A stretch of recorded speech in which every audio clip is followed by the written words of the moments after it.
You've reached the Homer Hotline with Dr. Kevin Solis. Please stand by. Okay.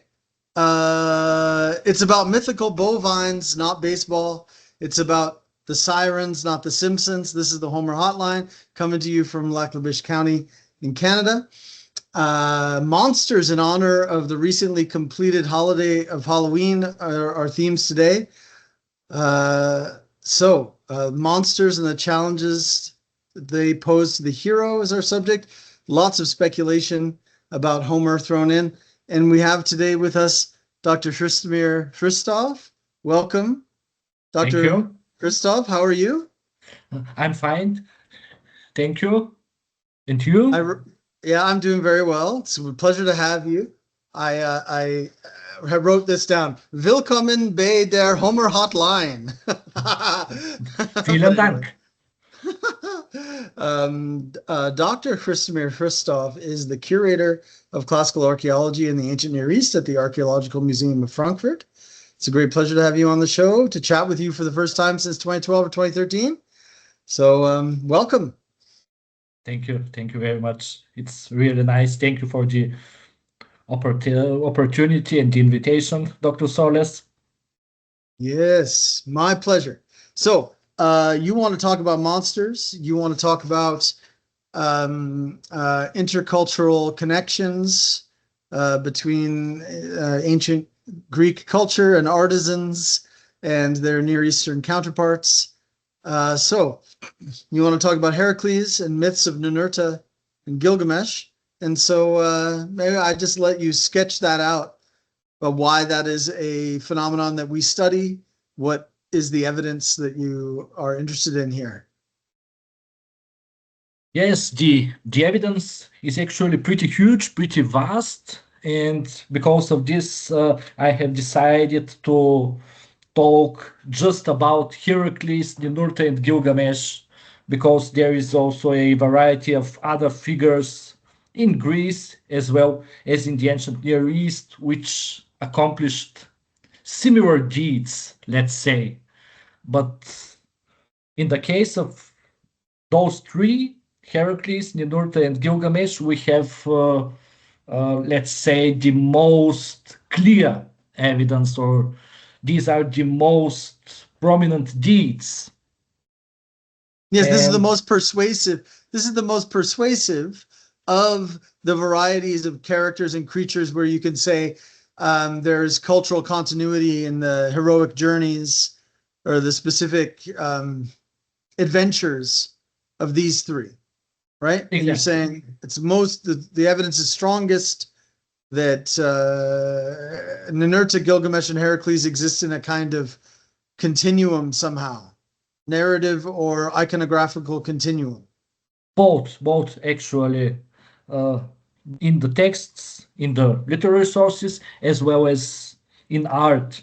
And taking into account Heracles, we have, of course, 12 canonical deeds, and at least in the case of 3 of them, in these adventures with the Nemean lion, with the Lernaean hydra, and the Stymphalian birds, we have some parallels among the deeds of Ninurta and Gilgamesh. So firstly, to take the lion as an example, Heracles fought it and most probably subdued it in some sort of wrestling. Yes. There was also a version mentioning or hinting at a sword fight, but the most prominent one is this wrestling between Heracles and the lion. We have a variety of Greek vases, but also images in other categories of early Greek art, of the early first millennium BC. And of course, the written evidence, firstly mentioned in Hesiod's Theogony, and then followed by a variety of other authors, including Apollodorus, Yes. This is a late source, but nevertheless, I like the library of Apollodorus very much because it's some sort of compendium. It's a brief story in prose, and there we have actually the most important points. Yes. Yes. I find the Library of Apollodorus an extremely valuable source. I use it all the time. Perfect. So this is your main. You're saying to get all the details of Heracles, we rely on Apollodorus. Oh, no, Right? no, not of course, because we have a variety of earlier sources such as Hesiod's Theogony, Yes, but all of partially the details, all of the important details, which I think was one of your points about Apollodorus, all of the important details are in Apollodorus, is what I meant to exactly, say. Yes, exactly. yes. And on the contrary, we have the Near Eastern literary tradition, and for example, Ninurta. We don't have all the myths.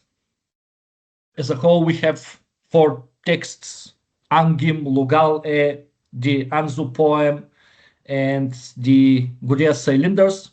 Actually 5, considering also the story of Ninurta and the turtle. But at least in one of them, in Gudea's Cylinder A, which dates back to, let's say, the 22nd century BC, we have a description of the different monsters or beings slain by Ninurta, and there we have, I quote, the lion, the terror of the gods.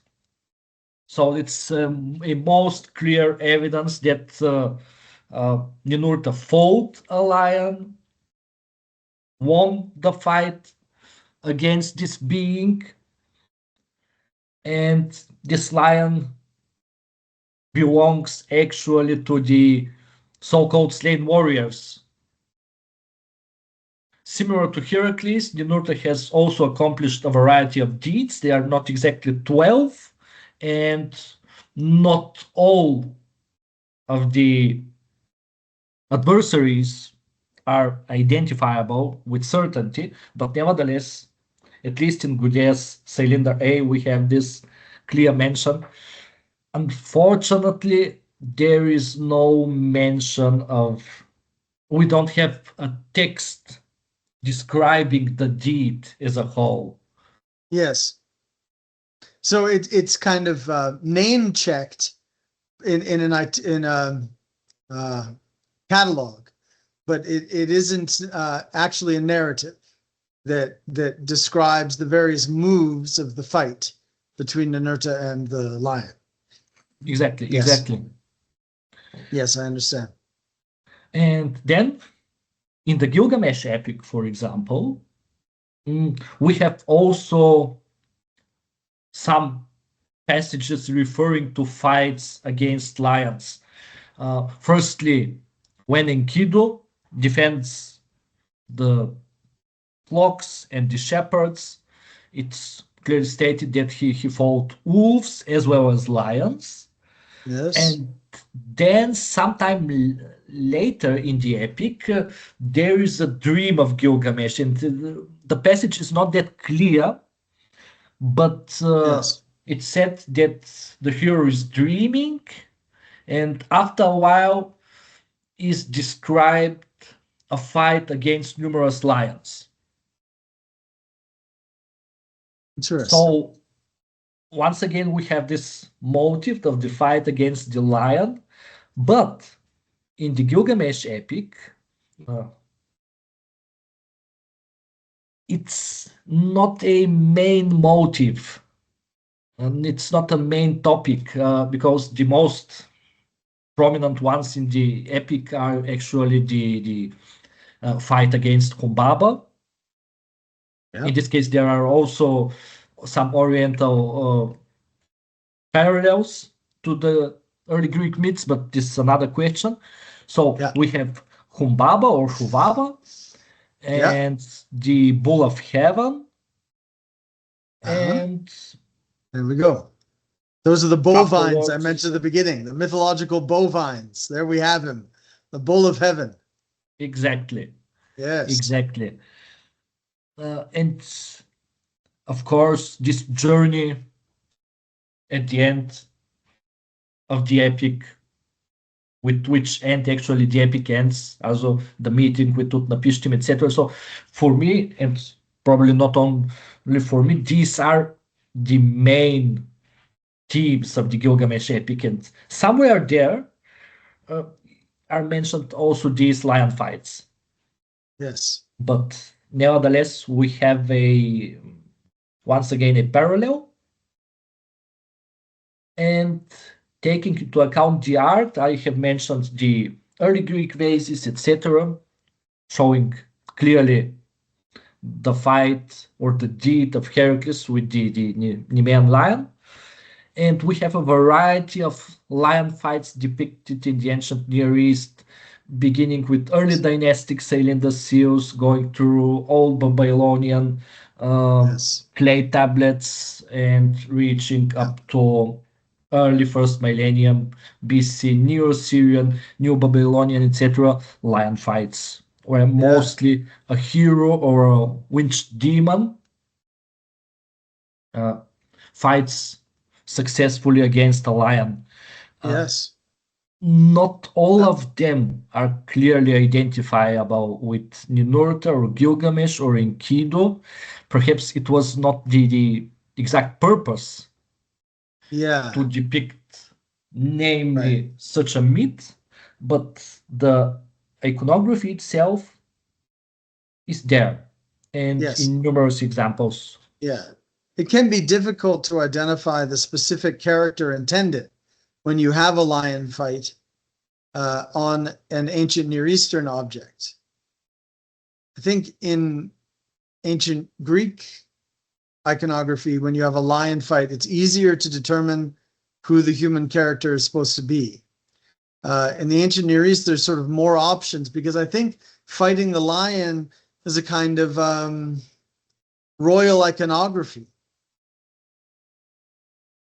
Exactly. We have also Neo-Assyrian reliefs, stone reliefs, depicting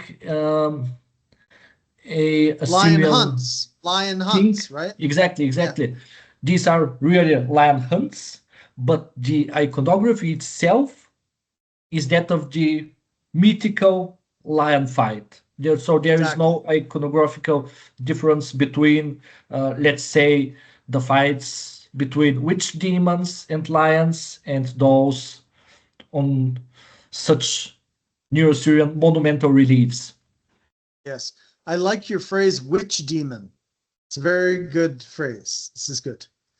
I'm not familiar with it, and I like it. Very good. Okay, I'm going to now press you on this about the influence flowing here. So the intercultural contact and the images of monsters. Is it the images or the stories that could have been conveyed in multilingual circumstances that cause the intercultural exchange that you have in evidence? And what do you think? Is it, because this is important to me, because the lived experience of a person seeing a foreign image and having that foreign image influence a story they want to tell, that experience can be intercultural contact at a much lower level. But if the lived experience is to have been in a multilingual context and to have heard a story told from a different tradition and to have had that telling influence you, that's a more intense form of intercultural contact. And so I'm wondering, I think your answer is probably going to be both, but do you think that the Greeks were merely seeing images on objects that were circulating and allowing those images to influence their stories of Heracles? Or were they in multilingual contexts where they could hear stories? Well, I think, as you have supposed already. Both is true. I think that there was influence through the images themselves and also through the written or oral tradition, because we have a variety of strict, let's say, iconographical parallels. So this motive of the hero, for example, grabbing the upright front paw of the lion and thrusting a short sword or dagger towards the belly or the breast of the monster. So this is something which occurs in the Near East, also on Crete, in early Cretan art of the early first millennium BC, and it's one of the typical motifs of the lion fight of Heracles in early Greek art too, for example, on shield bands from Olympia. Yeah. And I think that some influence through the oral or literary tradition is also possible. It's a little bit harder to prove. Yes, of course, because you have to reconstruct a context where those people could have actually known those languages and understood one another and everything. It's much more difficult to prove. Yes, that's true. I'm not familiar with, let's say, with the acquaintance of Greeks with foreign languages in the early first millennium BC, or the acquaintance of the Phoenicians with ancient Greek. This should have been the case, considering at least the alphabet, of course. Yes. Well, and insofar as we have multicultural communities, and there are a few where we know that there were Greeks and Phoenicians living in the same city. Cyprus, a few cities on Cyprus were clearly both Greek and Phoenician at the same time, like Kition. Exactly. And so in a place such as Kition, the likelihood that any individual might have the level of multilingualism or bilingualism to understand a story that's told in a West Semitic language, that likelihood is much higher than anywhere else in the ancient Greek world, except possibly an intermarriage where a Greek and a West Semitic person have married and have children. There's another good context. Yes. Where, yes, the bilingualism and the stories can cross the linguistic boundary. So I'm the one, in this conversation, I'm the one who's thought about Greek multilingualism in the first millennium BCE. That's me. I'm on that side, and you're on the iconographic side. It's good. All right. So was there anything else you wanted to say in answer to that question, or shall we move on? Yes. Just one more thing. I think you're quite right about Cyprus. Cyprus is the most suitable example as to intercultural exchange. And I have once written about, or I have just mentioned it in a book of mine, about one other option for intercultural or interlingual exchange, let's say. This would have been the ships and their crews. And my parallel was nowadays we have normally these cargo ships, these huge cargo ships, which crew actually consists of people from different nations. Let's say Bulgarians, Ukrainians, and some guys from the Philippines, for example, or from India, etc. And if this was the case in the Mediterranean in early first century BC, that would have strongly supported any cultural context and any multilingual exchange, etc. Yeah, Risto, that's a really good context.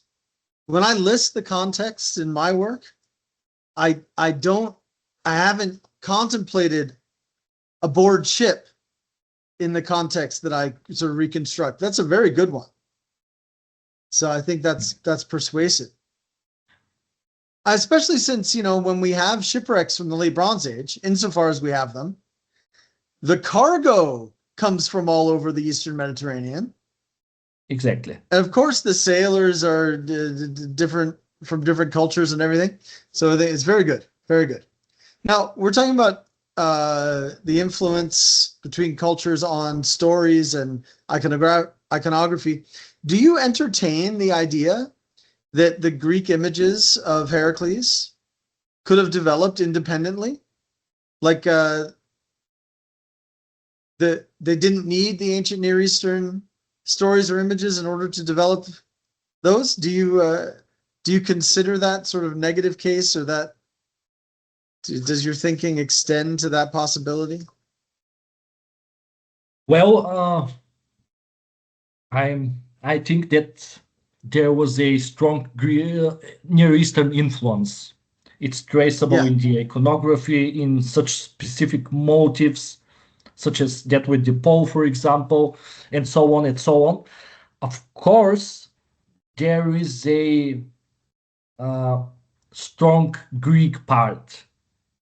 So once the main iconography was there from the Near East, let's say, then started a purely Greek development. So that refers, for example, to the number of the heads of the Hydra. It's just one example.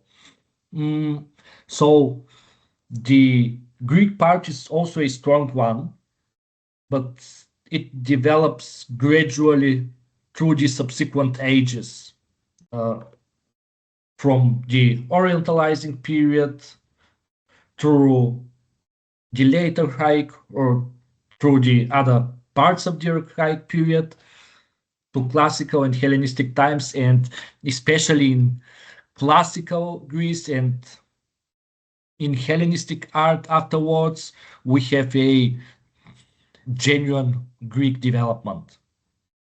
And of course, we have a variety of myths and deeds which were not directly influenced by the Near Eastern art.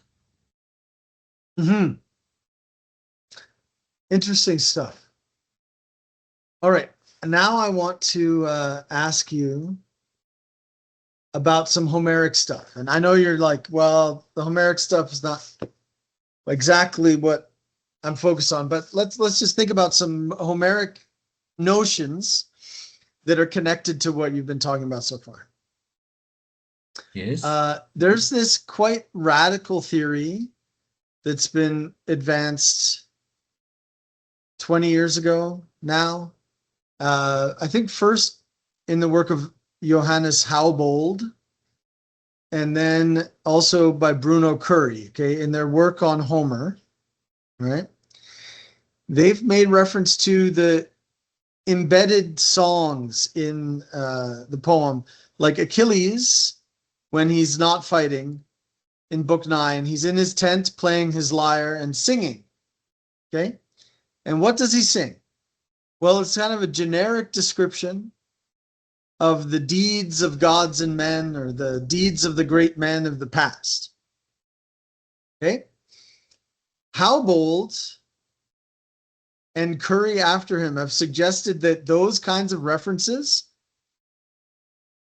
speak to an ancient Greek audience about ancient Near Eastern myth. So when Achilles, this character in myth, sings about the ancient myths, he sings about characters like Gilgamesh and stuff like that. But we just have this sort of blank slate because it's just the great deeds of the people of the past. Have you ever heard that theory? And what do you think of any of that?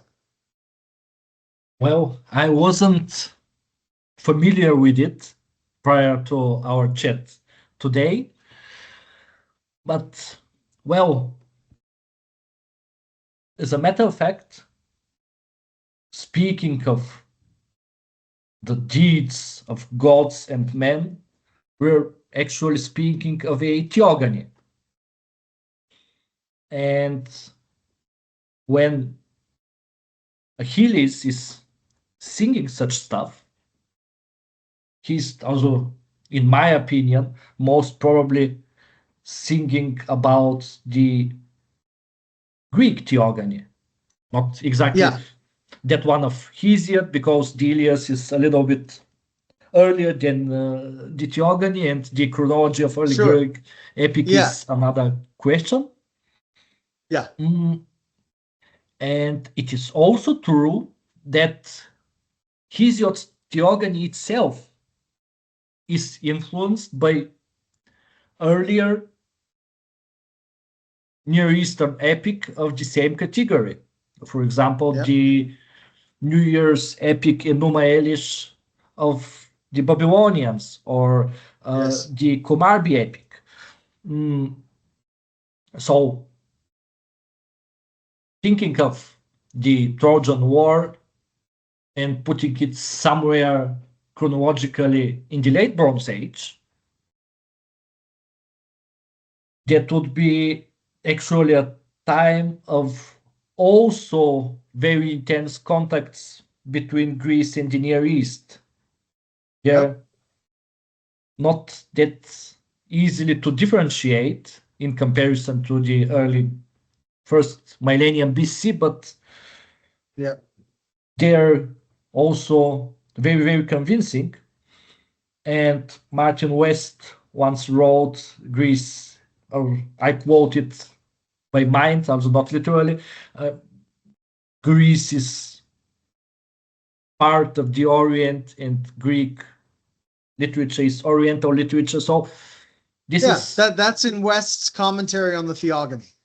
Yes, inside Martin West's 1960s era commentary on Hesiod's theogony, he makes that bold and absolutely accurate claim. Completely accurate claim, right? Exactly. Yes.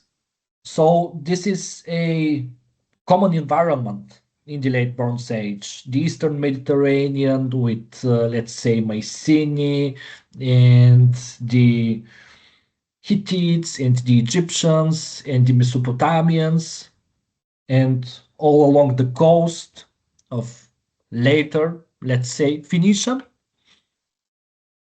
And it's pretty, or it's quite not surprising if they're singing similar stuff, because these are similar ideas, similar way of life or way of communication. So in that sense, go ahead. Yeah, in that sense, the theory of Achilles singing Near Eastern stuff or on Near Eastern heroes would be actually true. And then, but isn't it more likely for him to be singing the stories of Heracles? And let's think about these guys.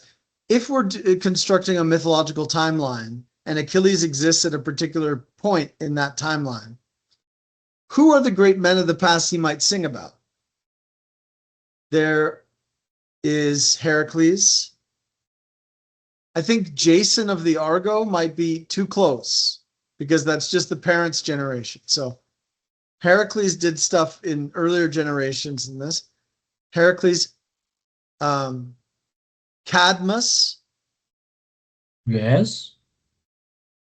Oedipus.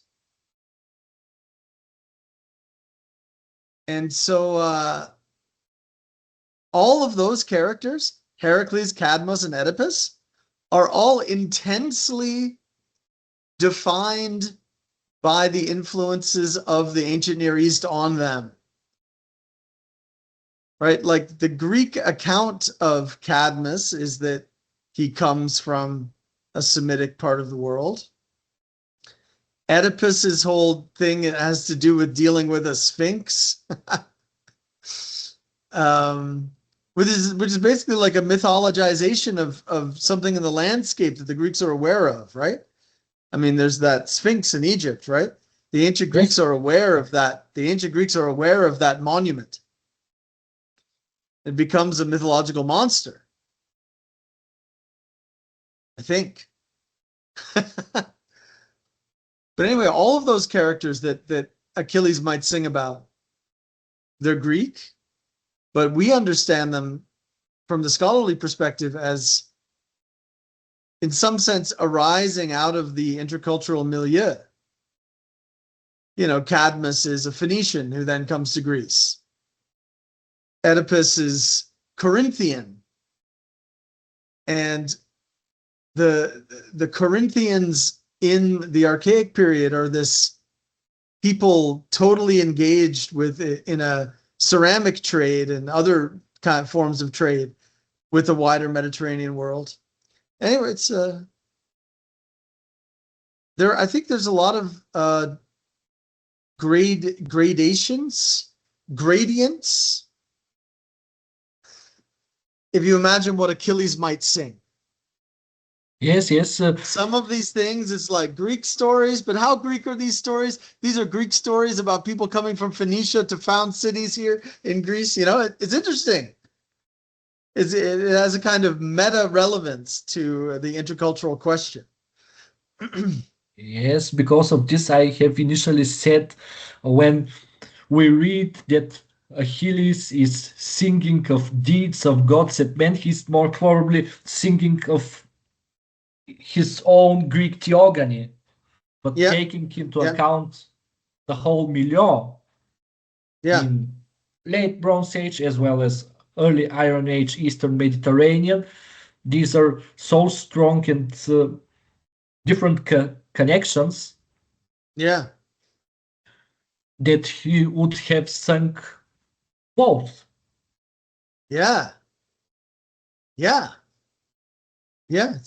It's good.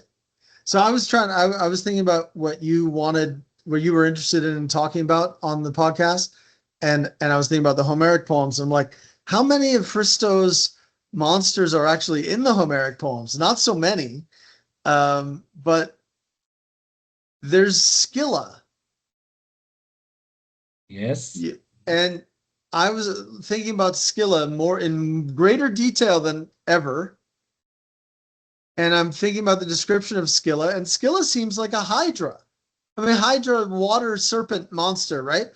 Scylla's in the water, multi-headed being, terrible gnashing teeth. What's the difference between a Scylla and a hydra, in your opinion? Well, firstly, the art of the creature itself. So we have the Lernaean hydra, which is a multi-headed snake, a poisonous one.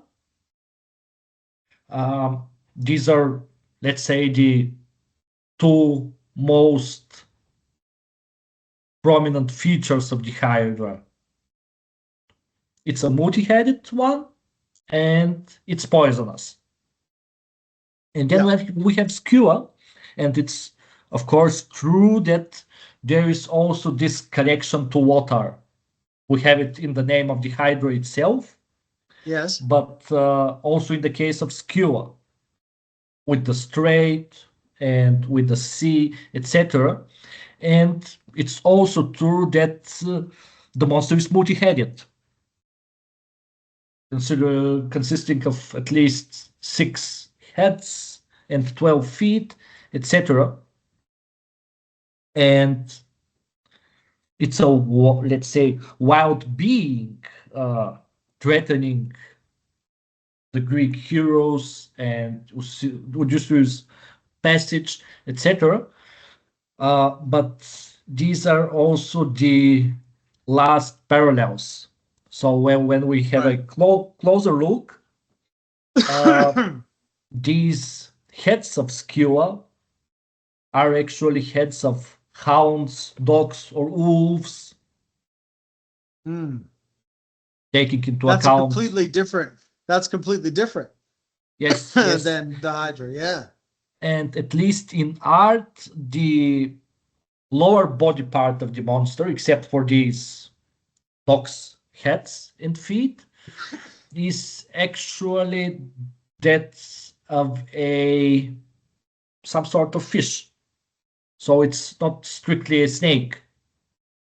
Interesting. And when I It's a when I fish had monster. exactly Yeah. when I had a look of some images of Skua today, and they're all later ones, I think there is a just one archaic vase, an attic one depicting the Yeah. monster, and not for sure.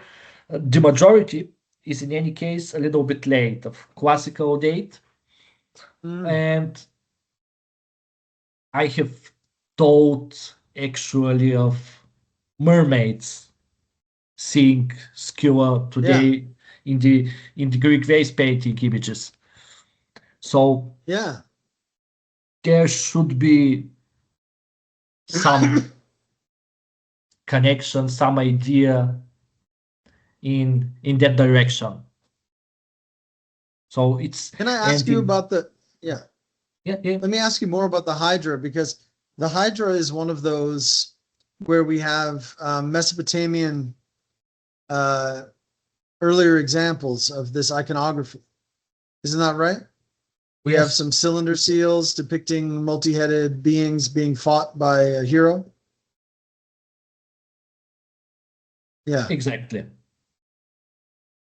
So would you say that the Greeks had a hero called Heracles, and then they encountered some images, maybe of heroes fighting things, and that influenced them to invent more stories of Heracles, alongside the rare person coming from a multicultural family and hearing it from their Syrian mother, some story of the hero and the dragon. Um, is that how you see it? Well, here we come once again to heroes and gods such as Ninurta or the Phoenician Melkart, for example. So these three, together with Heracles, of course, are perhaps the most prominent ones which accomplished a variety of deeds. So, of course, we have uh, prominent heroes such as Gilgamesh with a whole epic about him, but a variety of canonical deeds as accomplished by Heracles comes in shape pretty early in the stories on Ninurta, and as far as we can reconstruct them, also in the myths or in the mythical deeds of the Phoenician Melkart. Yeah. And all three should have fought a multi-headed snake. So the Greek literary tradition and the images of art are a very nice examples. There is a variety of them pretty early, although once again, also the Lernaean Hydra is mentioned by Hesiod in the Theogony, and in art we have the most early representations of a fight, of a snake fight in the Orientalizing period Yeah. too. And in the case of Ninurta, also a seven-headed snake is mentioned among these so-called slain warriors in the epics about Ninurta. Mm, Once again, we don't know the exact character of the myth, what Yeah. has happened, when, why, etc. Of Yeah. course, all slain warriors, all slain by Ninurta, such beings are have some connections to the so-called rebellious lands. So Okay. he returns from the rebellious lands, which should be the mountainous regions Uh-huh. to the Of east, Syria. Yeah. Well, to the east, the to the mountainous east, to the regions of east, these, Iran. exactly, Yeah, the exactly. mountainous regions of Iran. Yeah, yeah. And he returns with the beaks on his chariot. Mm, So this is the whole connection, but we don't know more. Mm. Mm, In any case, we have also the images of fights against multi-headed snakes and the fights of divine beings against multi-headed Mhm. snakes. In these, the earliest such images are actually from early dynastic times. So Uh-huh. they're Sumerian ones from Right. the late third millennium BC, and there's also one Akkadian example. Right. I think you mean but you say the iconography begins in the early third millennium BCE? Yes, yes, in the Yeah. Near Yeah. East, Yeah. Yeah. considering the iconography of fights Right. against You said multi-headed early snakes. dynastic. So already in the early dynastic period in southern Mesopotamia, we have a divine iconography involving battles with serpents. Because it's gods, right? Gods who do these fights, and it's part of iconography of early dynastic gods that they fight serpents. Yes, that's so, and there that just is perpetuated. Like, see, one of the kinds of iconography that spreads in a particularly potent manner is royal iconography. What the royals are depicted doing on vessels and in statuary and whatnot is very influential, because when you're a social climber, you think, hey, I'm going to imitate that royal behavior on over there. They recline when they drink or whatever it is. So I think it's a kind of key to the question of the Hydra, that it was a royal or divine iconography repeated often in many media on many objects, and that helps explain how it became a potent influence later on. Yes, this is the case. So the divine context of these early images in Mesopotamia is clearly identifiable. And later, well, we have a variety of fights against snakes also later in art, though in terms of iconography, they're not that much convincing, because we have numerous Neo-Assyrian cylinder seals depicting an archer against a one-headed snake. It's a huge one, so in the images, the snake is as tall as the archer, but they're mostly pretty, let's say, schematic images. So Interesting. there is no rich iconography in them, Yes. and we refer to the being as to a hero normally, because Yeah. the image itself is that simple that we cannot say it's a god or a hero or a Yeah. king, but Exactly. nevertheless the motive is there and in numerous examples, so that it goes for sure further. Yeah. Um, Risto, this has been very interesting. I've come to the end of my questions. So Thank you very thank you for your much. time today. It's evening over there in Germany, so I hope you have a wonderful evening. And I look forward to keeping in touch with you as we develop the podcast further. Yes, I will be glad. when we stay in touch, when we cooperate further. Thank you for the invitation, Kevin. My great pleasure. All right, everybody. The Bard has left the chat. You've been listening to the Homer Hotline with Dr. Kevin Soles. The Bard has left the chat. Like, subscribe, hit the bell.